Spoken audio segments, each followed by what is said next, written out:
दोस्तों नमस्कार।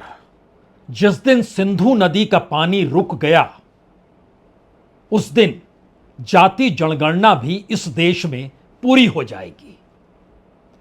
आपको बड़ा अजीबोगरीब लगेगा कि एक तरफ भारत ने पाकिस्तान को धमकी दे डाली है कि सिंधु नदी का पानी अब आपके यहां एक बूंद भी नहीं जाएगा, और इस देश के तमाम वैज्ञानिकों की राय यह है यह असंभव है।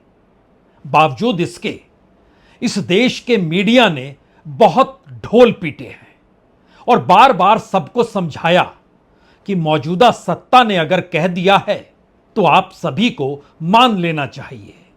अब बूंद बूंद पानी के लिए पाकिस्तान को तड़पना ही पड़ेगा। इस देश ने मान लिया क्योंकि मौजूदा सत्ता बड़ी ताकतवर है और उसने बार बार एहसास कराया है कि वह जो सोच लेती है, जो ठान लेती है, उसको पूरा करके ही रहती है। यह अलग बात है कि हर 2-3 साल के बाद वही स्थिति आती है, उन्हीं बातों को दोहराया जाता है और फिर एक नई पीढ़ी 2-3 बरस में ही तैयार हो जाती है।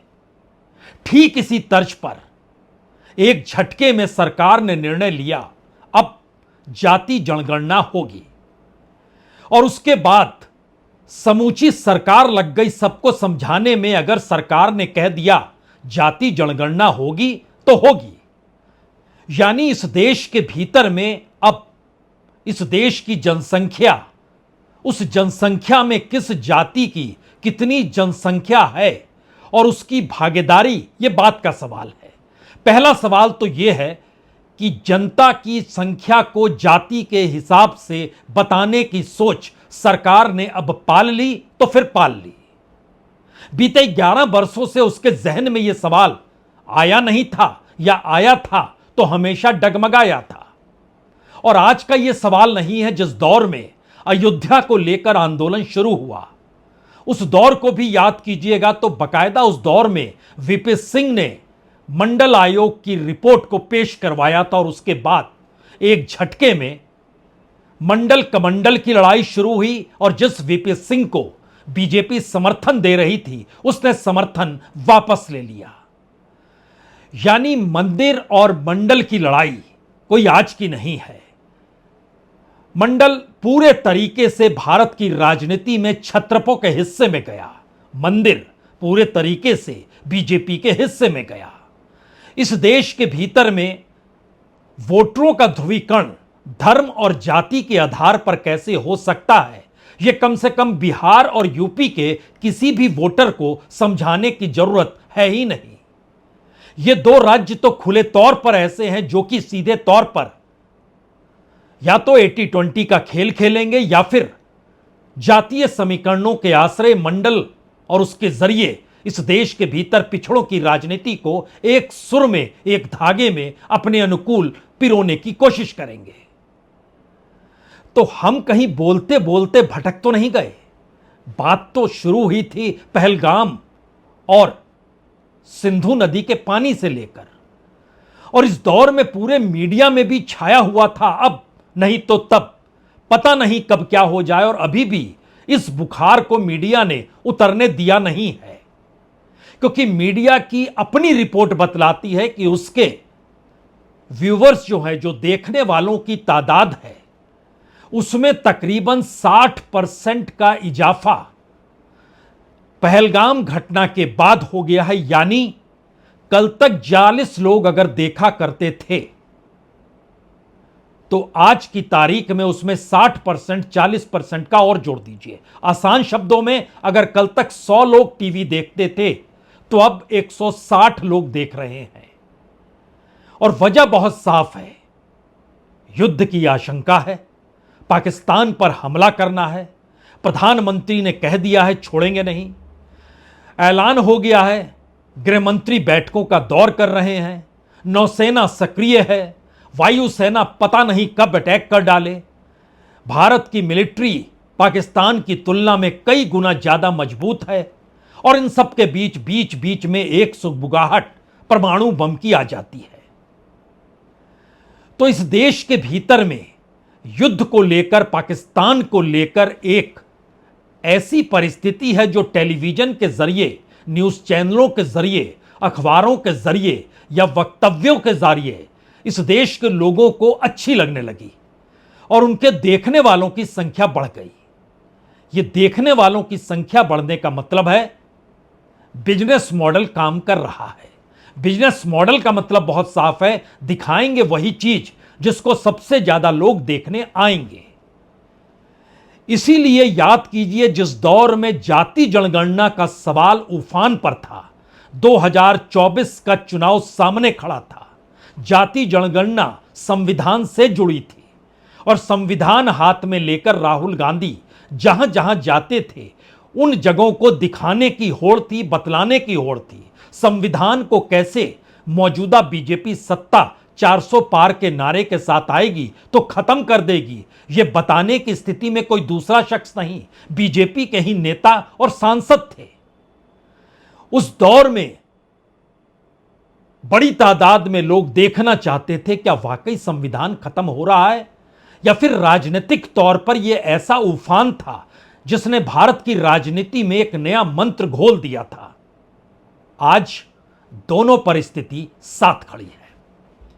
बीजेपी जिसने कमंडल की राजनीति, मंदिर की राजनीति की शुरुआत की, आज वो मंडल पर आकर टिक गई और उसने बताया कि दरअसल सरकार जाति जनगणना को तैयार है। वजह बहुत साफ है, सामने बिहार चुनाव खड़ा है और बिहार चुनाव के भीतर जातियों के हिसाब से उम्मीदवारों को चुनना और टिकट देना, उम्मीदवारों को चुनने और टिकट देने की स्थिति में कॉन्स्टिट्यूएंसी दर कॉन्स्टिट्यूएंसी किस जाति का प्रभाव कितना है, उस जाति के ऊपर किस व्यक्ति का उसी जाति से जुड़े हुए प्रभाव है और उसके जरिए कौन से नया समीकरण किसको जोड़ा जाए तो अनुकूल हो जाएगा। इसमें बीजेपी का एक अपर कास्ट का वोट हमेशा से साथ चलता रहा, लेकिन इसके साथ एक दूसरी परिस्थिति भी निकल कर आई जिसको किसी दूसरे ने नहीं, राहुल गांधी ने यह कहकर खारिज किया कि बिहार के भीतर जो जाति सर्वे हुई है वो सर्वे दरअसल फेक है, फ्रॉड है और हम जब आएंगे तो नए सिरे से नए तरीके से कराएंगे। और एक सच भी है कि जब जाति का सर्वे सामने बिहार में आया तो कई जातियों की राजनीति डगमगाने लगी, क्योंकि उस जाति के सर्वे के भीतर इस बात का भी जिक्र था कितने लोग किस नौकरी में मौजूद हैं और उनकी तादाद जब परखी जा रही थी तो बिहार के भीतर पता चला 1% से कम काय समाज है और सरकारी नौकरियों में उनका 6% से ज्यादा की हिस्सेदारी है उनकी अपनी जनसंख्या को लेकर, जो सबसे ज्यादा है। यादवों का जिक्र हुआ, 14% है, लेकिन उस 14% में से जिनको नौकरी मिली है वो तकरीबन 1.5-2%, 1.55% के लगभग है उनकी अपनी जनसंख्या के लिहाज से।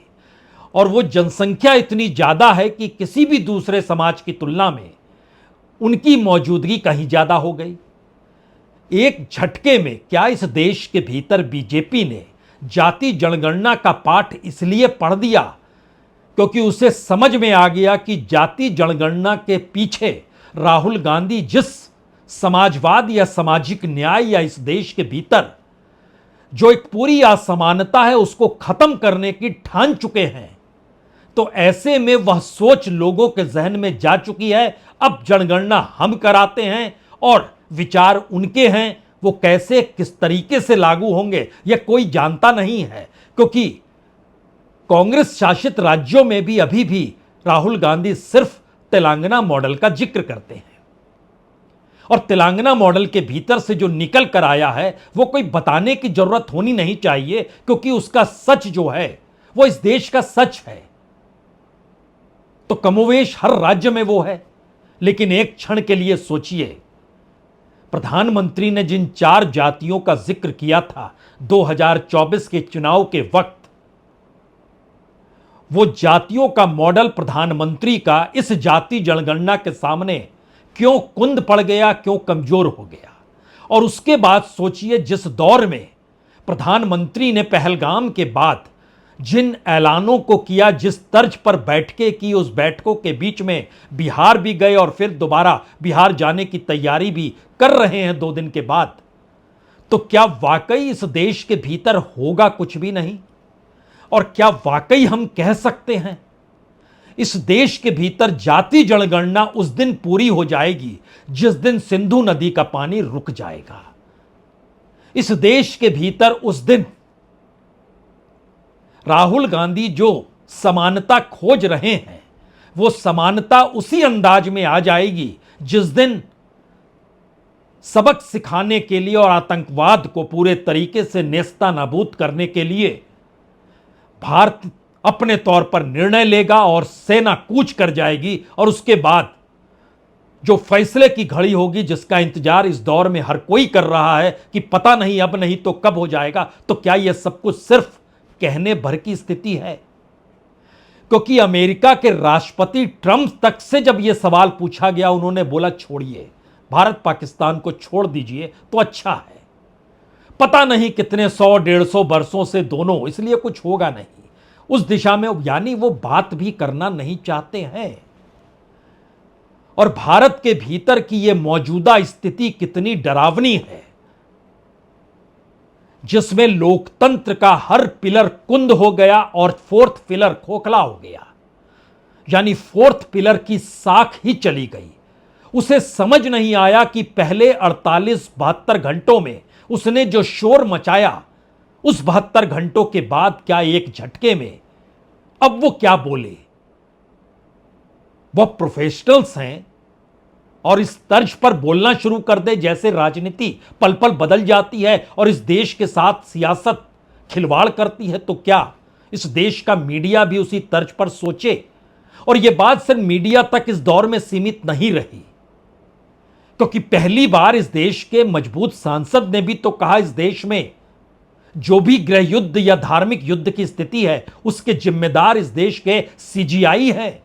यानी वक्फ बोर्ड को लेकर क्या फैसला सीजीआई देगी उससे पहले एक संकेत दे दिया गया, अगर कुछ गड़बड़ी हुई आपके फैसले को लेकर जो हमारे अनुकूल हो या ना हो तो अभी से चेत जाइए। और इसी के मद्देनजर इस देश में ऐसा वातावरण बनाया गया क्या? तो क्या 3 परिस्थितियां अब आपकी आंखों के सामने खड़ी है।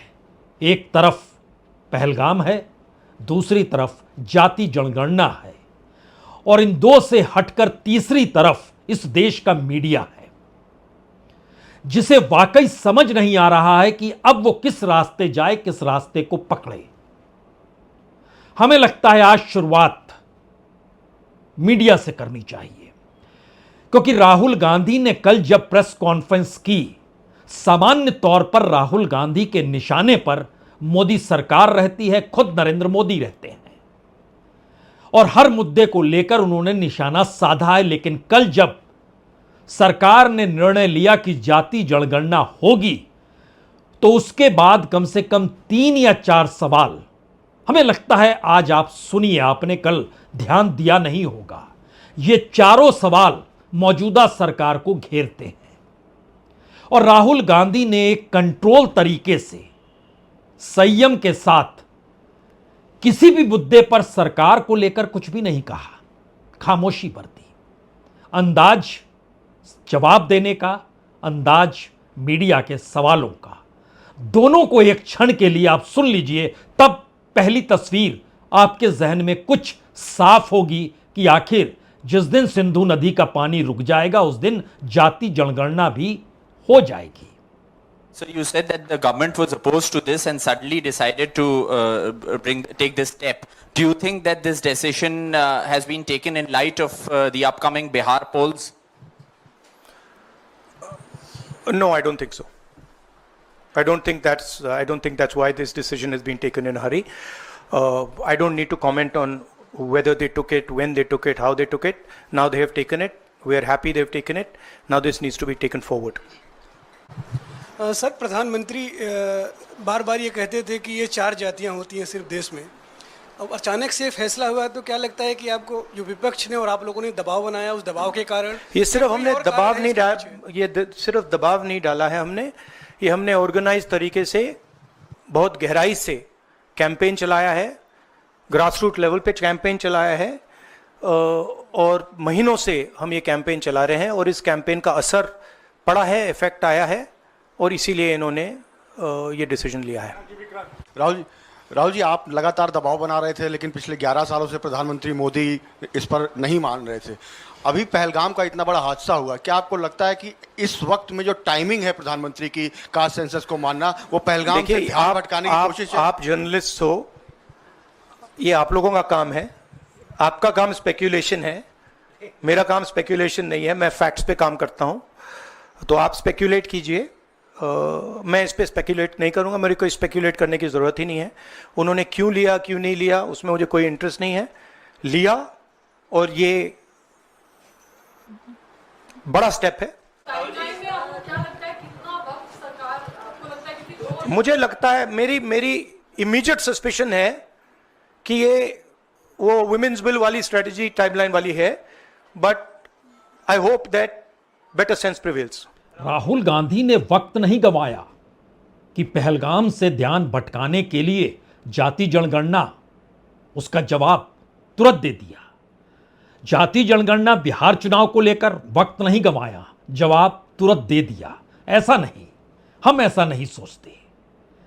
अब यहां पर दोबारा उस परिस्थिति में लौटिए कि मौजूदा वक्त में क्या वाकई इस देश के भीतर जिस राफेल को लाने का सौदा लगभग 65,000 करोड़ में हुआ है वो कब आएगा? अमेरिका जिस F-35 को बेचना भारत को चाह रहा है, उस पर जैसे ही डील होगी उसमें कितने बरस लगेंगे।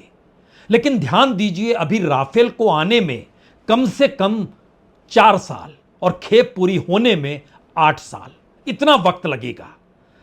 लेकिन मीडिया के स्क्रीन पर राफेल अभी से चल पड़ा है और पाकिस्तान के भीतर हमला किया जा चुका है।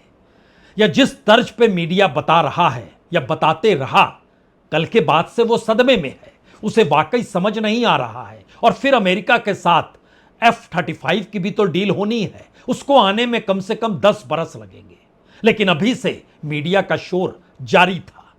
एक झटके में उसे कल के बाद समझ नहीं आया अब किस रास्ते को पकड़े, किस रास्ते पर जाएं। लेकिन मीडिया की अपनी जरूरत, अपनी साख को तो बरकरार रखने की होगी, जहां पर कम से कम लोग देखने तो आए।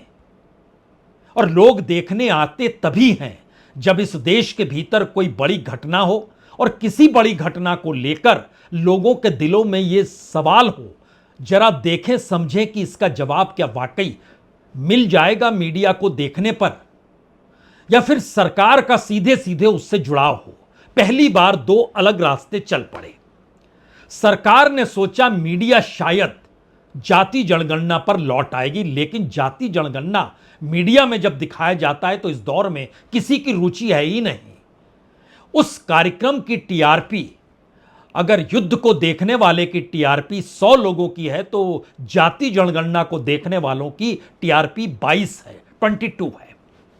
यानी लोग देखना नहीं चाह रहे हैं। ये एक नई परिस्थिति सामने आ गई। अब मीडिया क्या करे? उसकी अपनी साख मोदी सत्ता से जुड़ी है। अभी तक उसने उसके तमाम नियमों का पालन किया, उसकी हर घोषणा को राष्ट्रीय नीतियों में तब्दील कर दिया, उसके जरिए बताना शुरू कर दिया कि क्या शानदार दिन आ जाएंगे और किस तरीके से यह देश आने वाले वक्त में जीने लगेगा। लेकिन सब कुछ धरा का धरा रह गया ऐसे मौके पर जब मैक्सिमम लोग देख रहे थे न्यूज़ चैनल और सोच रहे थे कि शायद कोई रास्ता तो निकलेगा। लेकिन वहां भी झटका। राजनीति तो अपनी सत्ता को संभालने के लिए होती है और मौजूदा वक्त का एक अनूठा सच है, खास तौर से तब जब राहुल गांधी की जाति जनगणना के पीछे की सोच और प्रधानमंत्री नरेंद्र मोदी की अभी तक यानी कल के ऐलान से पहले की 4 जातियों को लेकर सोच, दोनों के रास्ते अलग हैं लेकिन लक्ष्य कमोवेश एक सरीखा दोनों ने बतलाया।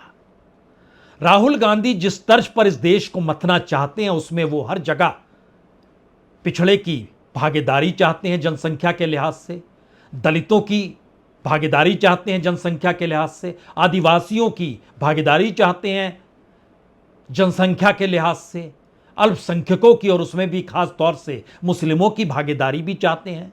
और प्रधानमंत्री मोदी इसी तर्ज पर इस देश में युवा हो, किसान हो, महिला हो, गरीब हो, उसके बाद बचा क्या?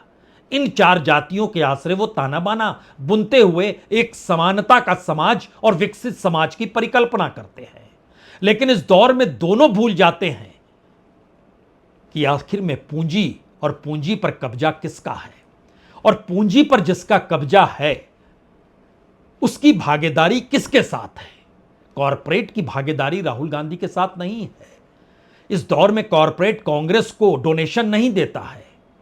किसी को भी डोनेशन देगा तो मौजूदा वक्त में मोदी सत्ता के हाथ में सब कुछ है, क्योंकि वो सत्ता में है, वो निर्णय ले सकती है। आप कहेंगे ईडी सीबीआई, तो ईडी सीबीआई ने इस दौर में अरविंद केजरीवाल का क्या किया है, पहले क्या कर रही थी, अब वो क्या कर रहे हैं, और ईडी सीबीआई क्यों कुछ नहीं कर रही है।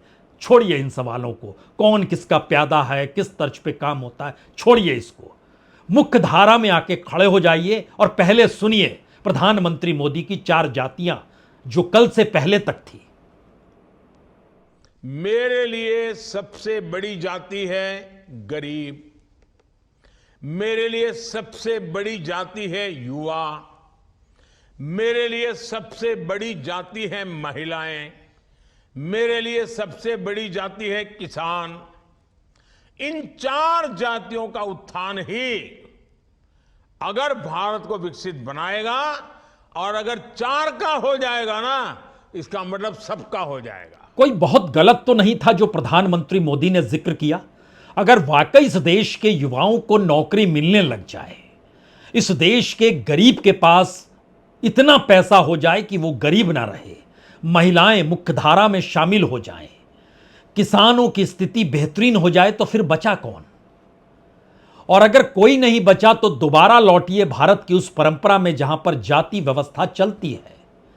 उस जाति व्यवस्था में किसकी कितनी बड़ी तादाद है, और उसकी तादाद जब पता चल जाएगी तो उसके बाद जिस समाजवाद और समानता और सामाजिक न्याय की परिकल्पना है, उसमें क्या वाकई इस देश का एजुकेशन सिस्टम, इस देश में प्रतियोगी परीक्षा, इस देश के भीतर प्रोफेशनलिज्म होने के खतरे, इस देश में अंतर्राष्ट्रीय मापदंडों के तहत विकसित होने की सोच, इस देश की जीडीपी में इंटेलेक्चुअलिज्म का कोई योगदान, मुश्किल सवाल है। सर्विस सेक्टर का योगदान जीडीपी में सबसे ज्यादा है। उत्पादन इस देश का कम से कम होते चला जा रहा है, और खेती, उसकी जीडीपी में भागीदारी अभी भी 15% हो नहीं पाई। अब इस पूरी लकीर को समझने के लिए राहुल गांधी के जहन में जो सवाल है, जिसका जिक्र उन्होंने कल किया, एक तरफ प्रधानमंत्री मोदी को आपने सुन लिया, अब राहुल गांधी को सुन लीजिए। जाति व्यवस्था के बाद की परिस्थिति किस रूप में काम करेगी। तो ये दो स्ट्रीम्स बन रही हैं। एक स्ट्रीम मजदूरी की स्ट्रीम, गरीबी की स्ट्रीम, बेरोजगारी की स्ट्रीम, जिसमें दलित आदिवासी पिछड़ा वर्ग है, और दूसरी स्ट्रीम जिसमें एक छोटी सी एलीट पूरे के पूरे सिस्टम को कंट्रोल कर रही है, उसके ऊपर अदानी जी अंबानी जी बैठे हैं। तो ये कास्ट सेंसस इस चीज को बदलने का फाउंडेशन है, पहला कदम है। तो कल से पहले प्रधानमंत्री नरेंद्र मोदी की चार जातियां, और कल के बाद राहुल गांधी का जातियों को लेकर एक्सरे करने के बाद किस सोच को इस देश में लागू करना है, उसको लेकर एक ब्लूप्रिंट। अब इन दोनों परिस्थितियों के बीच अंतर्राष्ट्रीय तौर पर भारत जिस युद्ध की दिशा में यह कहकर बढ़ा कि दुनिया हमारे साथ खड़ी है, अब उस परिप्रेक्ष्य में जरा दुनिया के मानचित्र पर भारत के बाजार, भारत की इकोनॉमी, भारत के कॉरपोरेट, भारत का लेबर, भारत का इंफ्रास्ट्रक्चर और भारत के भीतर की सरकार और गवर्नेंस के तौर तरीके, सभी को जोड़ दीजिए और फिर जरा सोचना शुरू कीजिए। सेकेंड वर्ल्ड वॉर के बाद दुनिया में जो भी युद्ध हुआ, उस हर युद्ध के पीछे आपको कहीं ना कहीं अमेरिका नजर आएगा। लेकिन अमेरिका ने इस दौर में बतलाया, चीन से बड़ा दुश्मन कोई नहीं है दुनिया के लिए, और दुनिया के तमाम देशों की कतारों में भारत भी खड़ा है, जो कि अमेरिका के साथ बेहतरीन संबंध बताकर आतुर है। यानी संबंध बनाने भी हैं और बताने भी हैं, और इन सब के बीच चीन के साथ व्यापारिक रिश्तों को भी कायम करना है, यानी दोनों रास्तों पर चलना है। अब अगर अंतर्राष्ट्रीय कूटनीति के तहत भारत रशिया, चीन और अमेरिका के बीच फंसा हुआ है और उसकी अपनी जरूरतें तीनों देशों में से किसी को खारिज नहीं कर सकती है, तो एक क्षण के लिए दोबारा लौटिए देसी राजनीति में और जरा सोचना शुरू कीजिए, प्रधानमंत्री मोदी के सामने इस वक्त सबसे बड़ा संकट क्या है? सबसे बड़ा संकट है कि पहलगाम की घटना के बाद जिस उन्माद को इस देश में युद्ध के आसरे खड़ा किया गया और उससे पहले जो वातावरण बना हुआ था, उसमें कहीं ज्यादा और ताकत के साथ बताने की कोशिश हुई। यह देश भावनात्मक तौर पर कुछ ज्यादा का इंतजार करने लग गया। अब उसको नीचे लाने के लिए कोई एक रास्ता तो निकालना है, लेकिन इन रास्तों के पीछे अपनी गद्दी को बचाए भी रखना है, और गद्दी को बचाने के लिए विचारधारा मायने नहीं रखती है। शायद इसीलिए मौजूदा मोदी सरकार को आप जब जब देखें तो तीन बातें जहन में जरूर रखिए। एक तो मोदी सत्ता सांप्रदायिक नहीं है, दूसरी बात मोदी सत्ता सेकुलर भी नहीं है, तीसरी बात मोदी सत्ता को इस देश की जाति व्यवस्था की जानकारी नहीं, ऐसा भी नहीं है। मोदी सत्ता कॉरपोरेट के साथ खड़ी है, लेकिन इन सब के बीच वो राहुल गांधी की फिलॉसफी पर मान्यता और मुहर लगाने को तैयार है, सब कुछ के लिए तैयार है, लेकिन शर्त एक ही है, सत्ता बनी रहनी चाहिए। यानी मौजूदा वक्त में इस देश की रायसीना हिल्स पर सबसे बड़ा विचारक वही है जो कन्विंस कर दे और सरकार खुले तौर पर कह दे और मान ले, सत्ता बनी रहेगी, उसमें कोई आंच नहीं आएगी और चुनावी प्रक्रिया में आपको जीत लगातार मिलती चली जानी चाहिए। और दूसरी तरफ एक संत की तरह राहुल गांधी का प्रवेश गैर राजनीतिक तरीके से इस तर्ज पर हो जहां वो समाज सुधारक की भूमिका में तो नजर आए, लेकिन चुनावी हार जो कांग्रेस को लगातार मिल रही है, उस चुनावी हार का ठीकरा कांग्रेस पर ही ना फूटे। और कांग्रेस का मतलब होता क्या है, यह बताना नहीं चाहिए या बताने की जरूरत नहीं है। अब इस दो प्रक्रिया के बीच में अब आप मौजूदा स्थिति में फिर से सोचिए, क्या वाकई सरकार जिस रास्ते चल रही थी पहलगाम के बाद, वो रास्ता उसने क्यों बदला? जो रास्ता बदला, क्या उसके जरिए कोई रास्ता इस देश में समाधान का निकल आएगा जो असमानता को दूर करेगा? और इन सब के बीच जो बताने के तरीके, जिसके पास एम्पलीफायर है, लाउड स्पीकर है, उस मीडिया की अपनी साख कहां पर है? और दर्शक क्यों बढ़ जाते हैं देखने वाले? क्योंकि तमाशा हर किसी को अब अच्छा लगने लगा है। हर कोई जान चुका है ये थिएटर है, और इस थिएटर में हर दिन एक नई फिल्म लगेगी। हर दिन का मतलब यह है किसी भी एक घटना की पराकाष्ठा पहुंचने के बाद, उसका राजनीतिक लाभ उठाने के बाद एक नई फिल्म चाहिए। तो शायद होगा कुछ भी नहीं, आप देखते रह जाएंगे। बहुत बहुत शुक्रिया, बहुत बहुत शुक्रिया।